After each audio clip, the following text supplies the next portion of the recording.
And carefully read each name. Some graves tell a more detailed story than others. Beyond the names and dates etched in each stone is a story, long forgotten, of each departed soul. The more you look, you'll see and find clues about each person.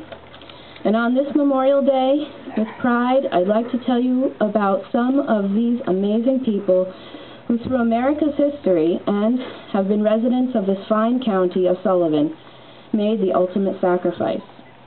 John Norton lays to rest in St. Peter's Cemetery in Monticello. He was born in Roscommon, Ireland, 1845, and came to the U.S. with his parents to escape famine and political tyranny.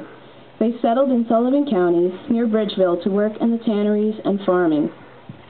At the age of 19, he enlisted in the 56th Regiment, New York State Voluntary Infantry, with 1 year of service in the Civil War. In his life, he farmed and was a hotel owner.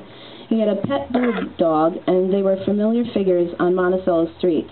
He was active in politics and business, elected coroner, served as a deputy sheriff, and a village policeman. He passed away in 1931, and his service to this country is proudly marked on his tombstone.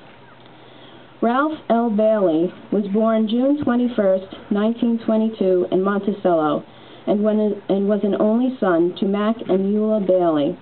He was part of Company M, 16th Infantry, 1st Division, U.S. Army, World War II. Bailey was killed in action on November 9, 1942, in Algeria. He was awarded the Purple Heart and a Silver Star citation. His body was brought back to Sullivan County 7 years later, in 1949, and was laid to rest with full military honors, with military escort, and was laid to rest in Rock Ridge Cemetery, Monticello. Virgil H.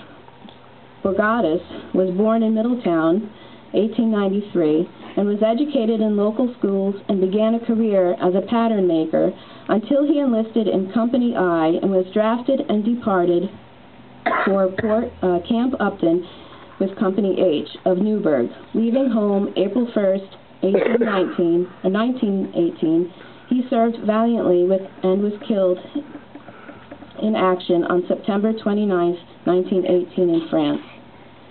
A news article recounts the final tribute paid to Bogatis with 3 other local heroes that were buried on the same day. It reads, "Final tribute was paid for 4 American heroes who paid the supreme sacrifice on the battlefields of France at memorial services conducted by the American Legion.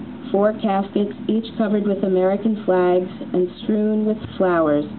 The 4 boys for whom the service were held were Floyd M. Carter, James Flattery, Virgil Bogatis, and John Elmer Terwilliger. Gold Star mothers, near relatives, friends, mourners, occupied seats near the caskets, as well as members of Company I, stood at attention. He was laid to rest in the family plot at Sullivan Cemetery in Wurtsboro." And in more recent times, let us not forget Andrew Carl Bruckner of Smallwood, known as the sweetest boy ever. He was a sergeant, B Company, 1st Battalion, 27th Infantry, 25th Infantry Division, U.S. Army, Vietnam.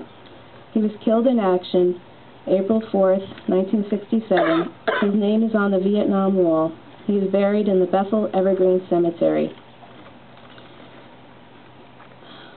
My father, Eric Neumann, was born in San Diego, California, and came to Sullivan County as a child.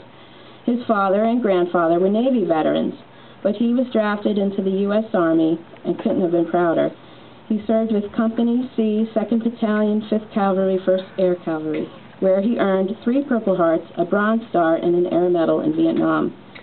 After 1 tour of duty, he came home to Sullivan County and was proud of his service to his country. But I think he was extremely proud of the men he served with. Unique brotherhood stood the test of time, and when they reunited many decades later, it was a bond that could not be broken. My dad died November 10, 2007, and is buried over there, where he is laid to rest next to another fine man, a soldier who sacrificed himself for this country, Kenneth Von Ron. He was a lifetime resident of this area. He died January 6, 2005 in Iraq and was buried with full military honors. A few years ago, while I was visiting here, hours before this Memorial Day service, a young man in military attire sat at the foot of Von Ron's grave. To remember, to reflect, he sat quietly to honor the memory of Von Ron, his friend. And that has stuck with me. So as I pass another gravestone and notice it's a person who served in the U.S. Armed Forces, there may be no friend around at this time to remember, but I will stop and reflect and say a prayer and remember their name as I pass by. All gave some, but some gave all. Thank you, and God bless America.